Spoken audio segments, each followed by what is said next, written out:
तो क्या प्रवेश वर्मा को बीजेपी बड़ा झटका देने जा रही है? सीएम शपथ समारोह की तारीख तय हो गई, समय तय हो गई, जगह तय हो गया, लेकिन अभी भी सीएम चेहरे को लेकर फैसला नहीं हो पाया है। 8 नाम सामने आ रही हैं, इसमें प्रवेश वर्मा भी शामिल हैं, लेकिन प्रवेश वर्मा सीएम की रेस में पीछे नजर आ रही हैं। प्रवेश वर्मा जिन्होंने अरविंद केजरीवाल को हराया, नई दिल्ली सीट पर फतेह हासिल की, लेकिन अब सीएम रेस में वो पीछे नजर आ रही हैं। आखिर क्या वजह है कि प्रवेश वर्मा जो चुनाव से ठीक पहले सीएम रेस में सबसे आगे नजर आ रहे थे, माना जा रहा था कि मुख्यमंत्री तो वही बनेंगे, लेकिन कहीं ना कहीं जो 8 नाम आपके सामने आज लाए हैं उसमें वो पीछे नजर आ रही हैं। आखिर क्या कारण है कि 27 साल के जीत के बाद भी भारतीय जनता पार्टी दिल्ली में फंसती हुई नजर आ रही है? आखिर क्या कारण है कि गृह मंत्री अमित शाह और प्रधानमंत्री मोदी को दिल्ली में उलझना पड़ रहा है? दरअसल उन नामों की चर्चा कर लेते हैं। सबसे पहला नाम आता है मोहन सिंह बिष्ट, मजिंदर सिंह सिरसा, प्रवेश वर्मा, जितेंद्र महाजन, रेखा गुप्ता, वीरेंद्र सचदेवा, शिखा रॉय, अभय वर्मा। आपको बता दें दर्शकों की सबसे ज्यादा जो नाम इस वक्त चर्चा में है वो नाम है मजिंदर सिंह सिरसा। पंजाब सरकार को लेकर दावे किए जा रहे हैं कि पंजाब में आम आदमी पार्टी की सरकार गिर सकती है, मध्यवर्ती चुनाव हो सकते हैं।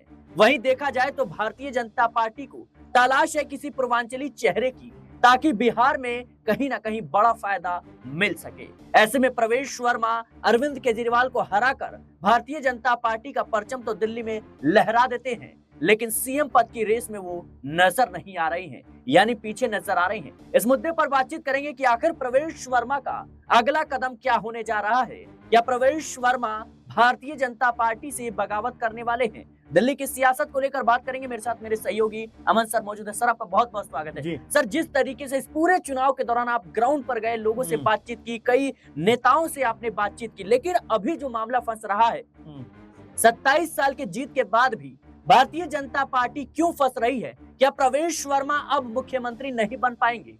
देखिए, बिल्कुल सिराज, अगर हम दिल्ली की बात करें तो जाहिर बात है कि 27 साल का जो वनवास बीजेपी के लिए रहा है दिल्ली में, उसको जिस तरह से ख़त्म किया गया इस बार, और सत्ता में बीजेपी की वापसी हुई है। 48 उनके पास विधायक हैं, और ऐसे में ये मानकर चला जा रहा था कि 8 तारीख को रिजल्ट आया है और रिजल्ट बीजेपी के पक्ष में आया। ऐसा माना जा रहा था, लग भी रहा था कि 9 तारीख तक सीएम पद का जो अनाउंसमेंट है वो होता हुआ नजर आएगा। 10 तारीख को शपथ ग्रहण समारोह हो जाएगा और दिल्ली में बीजेपी की सत्ता में वापसी हो जाएगी। लेकिन जरा इस पूरे खेल को आप समझिए, पूरे माहौल को आप समझिए कि 8 तारीख की शाम होते होते ये पता लग जाता है कि बीजेपी सत्ता में आ गई और आम आदमी पार्टी सत्ता से बाहर हो गई। 9 तारीख को चर्चाएं लगने लगती हैं कि आखिर मुख्यमंत्री कौन होगा। इसमें सबसे सर्वप्रथम नाम जो निकलकर सामने आता है वो प्रवेश वर्मा का नाम आता है। अमित शाह से उनकी मुलाकात भी होती है और इसके बाद हर कोई ये बात सोचकर मुतमईन हो जाता है कि यहाँ से प्रवेश वर्मा का नाम कंफर्म है। लेकिन खेल उसी के बाद बदलता हुआ नजर आता है। नेक्स्ट डे होता है, फिर एक महिला का नाम निकल कर सामने आता है, उसके बाद फिर एक पुरुष का नाम सामने आता है, फिर उसका अनुभवी नेता का नाम सामने आता है। यानी कि अगर 10 दिनों का हम पूरा का पूरा ये दौर देखें तो लगता है बीजेपी खुद में कंफ्यूज नजर आती है, खुद में कहीं ना कहीं तय नहीं कर पा रही कि भाई मुख्यमंत्री का सेहरा किसके सर पर पहनाया जाए। और ऐसे में लगातार नामों का आने का जो सिलसिला रुक नहीं रहा है। आपने भी 7-8 नाम पढ़े, इसके अलावा भी कई नाम ऐसे हैं जो अपनी दावेदारी या तो पेश कर रहे हैं या उनके नाम की दावेदारी कोई पेश करता हुआ नजर आ रहा है। यहाँ पूरा माहौल जिस तरह का दिखाई पड़ता है उसमें ये नजर आता है कि बीजेपी भी कहीं ना कहीं पूरी तरह से कंफ्यूज है कि भाई किसको सत्ता सौंपी जाए।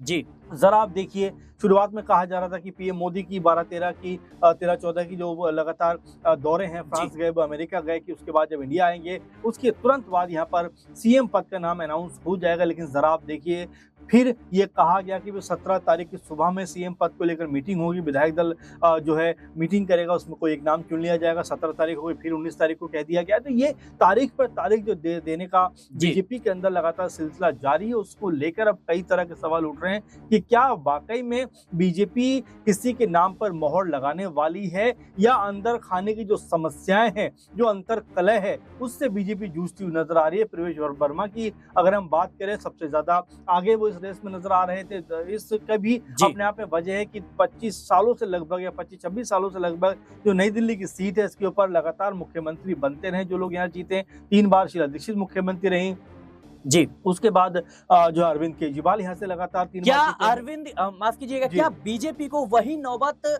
आ सकती है जो एक दौरान आई थी जब भारतीय जनता पार्टी जीत हासिल करती है दिल्ली में, लेकिन 3 बार मुख्यमंत्री बदलना देखिए पड़ता है? देखिए बिल्कुल बीजेपी का कोई सिर्फ दिल्ली की बात नहीं है। अगर आप उत्तराखंड में देखेंगे तो एक साल में 3-3 मुख्यमंत्री बदले। आप जी। गुजरात में देखेंगे वहां पर मुख्यमंत्री कह सकते हैं 5 साल के कार्यकाल में 2 या 3 बार बदले। तो ये बीजेपी की फितरत रही है कि जो भी ऐसा लगता है कि डाउन पोजीशन में उनको लेकर जाएगा, तुरंत वो चेहरा बदलते हुए नजर आते हैं। आप जो हरियाणा को गौर करिए, चुनाव से 5-6 महीने पहले सीएम बदलकर नायब सिंह सैनी को बना दिया गया था। ऐसा ही कुछ क्या दिल्ली में भी इस बार होता हुआ नजर आएगा, क्योंकि दिल्ली का माहौल थोड़ा सा इसलिए अलग हो जाता है कि 27 सालों के बाद बीजेपी की सत्ता में वापसी हो रही है। ऐसे में कई दिग्गज नेता ऐसे हैं जो 27-28 साल से लगातार बीजेपी के साथ जुड़े हुए हैं, लगातार बीजेपी को मजबूत कर रहे हैं, लगातार बीजेपी को ताकतवर बनाया है, विषम परिस्थिति में भी बीजेपी के साथ खड़े रहे हैं। इसमें चाहे मोहन सिंह बिष्ट की बात करें, जितेंद्र महाजन की बात करें, ये अनुभवी नेताओं में शुमार किए जाते हैं, लगातार बीजेपी के साथ खड़े रहे। और साथ सर में आपने जितेंद्र महाजन का उनका जी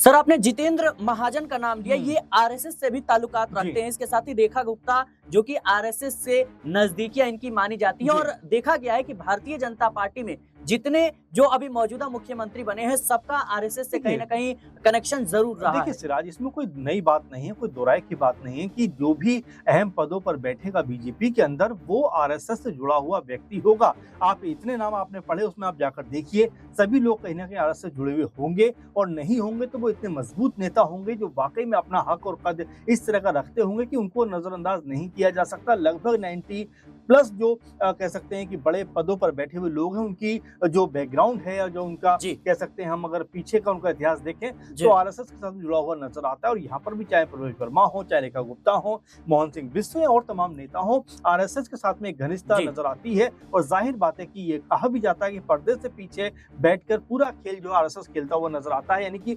डायरेक्शन जो है वो आरएसएस का ही रहता है। और ऐसे में जितने भी नाम आप गिना रहे हैं इसमें भी आरएसएस की भूमिका है। अब यहाँ पे नाम कौन सा फाइनल होता है इसको लेकर लगातार माथापच्ची का दौर बीजेपी के अंदर जारी है। सर एक महत्वपूर्ण सवाल आपसे पूछना चाहूंगा, आखिरी छोटा सवाल, कि अभी बिहार में विधानसभा का चुनाव है और वहां पर वहां के वोटरों को साधने के लिए कहीं ना कहीं दिल्ली में ऐसा चेहरा भारतीय जनता पार्टी तलाश कर रही है जो पूर्वांचल से हो, पूर्वांचलियों को साध सके, जिसका फायदा कहीं ना कहीं बिहार में मिल सके। क्या लगता है आपको इसी वजह से कहीं ना कहीं प्रवेश वर्मा पीछे नजर आ रहे हैं? देखिए बिल्कुल, और राजनीति की हर जो कह सकते हैं कि कसौटी पर बीजेपी खुद को खरा उतारना चाहती है, परखना चाहती है, मजबूत करना चाहती है, इसीलिए बीजेपी लगातार ताकतवर होती चली जा रही है। आप देखिए 2 साल 3 साल बाद की जो कहानी होती है उसकी बीजेपी पहले ही बुनती हुई नजर आती है। आप जरा बिल्कुल आपने सही कहा, चाहे हम बिहार की बात करें या पंजाब की बात करें, दोनों राज्यों में आने वाले दिनों में चुनाव होने वाला है। तो ऐसे में सिरसा का नाम भी निकल कर सामने आ रहा है कि भाई वो भी मुख्यमंत्री बन सकते हैं। पूर्वांचल को अगर देखा जाए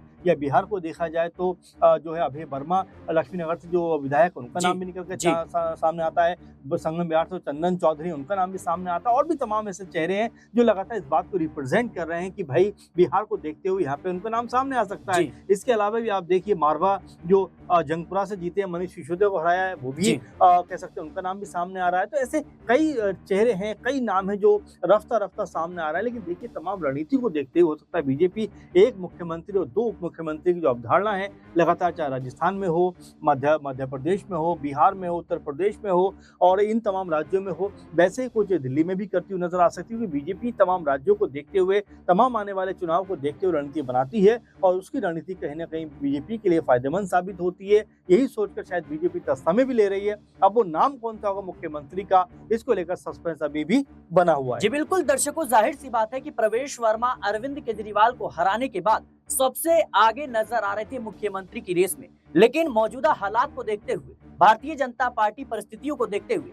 किसी पूर्वांचली चेहरे पर दाव खेलना चाहती है, किसी पंजाबी चेहरे पर दाव खेलना चाहती है, क्योंकि दावे ये तक किए जा रहे हैं कि पंजाब में आम आदमी पार्टी की सरकार गिर सकती है, विधायक कहीं ना कहीं आम आदमी पार्टी छोड़ सकते हैं और ऐसे में मध्यावधि चुनाव हो सकते हैं। और देखा जाए तो बिहार चुनाव की तैयारी तो भारतीय जनता पार्टी लोकसभा चुनाव के दौरान से ही कर रही है। तो कहीं ना कहीं देखा जाए तो प्रवेश वर्मा ने भले ही अरविंद केजरीवाल को हराकर इतिहास रच दिया, लेकिन वो सीएम की रेस में पीछे जरूर नजर आ रहे हैं। हालांकि अभी बाहर नहीं हुए हैं, उनके नाम पर भी मुहर लग सकता है, लेकिन बीजेपी यहाँ पर यानी दिल्ली में बड़ा खेल करने की तैयारी कर रही है। फिलहाल के लिए इस रिपोर्ट में इतना ही। देश और दुनिया की तमाम खबरों के लिए बने रहने नेक्स्ट 9 न्यूज़ के साथ।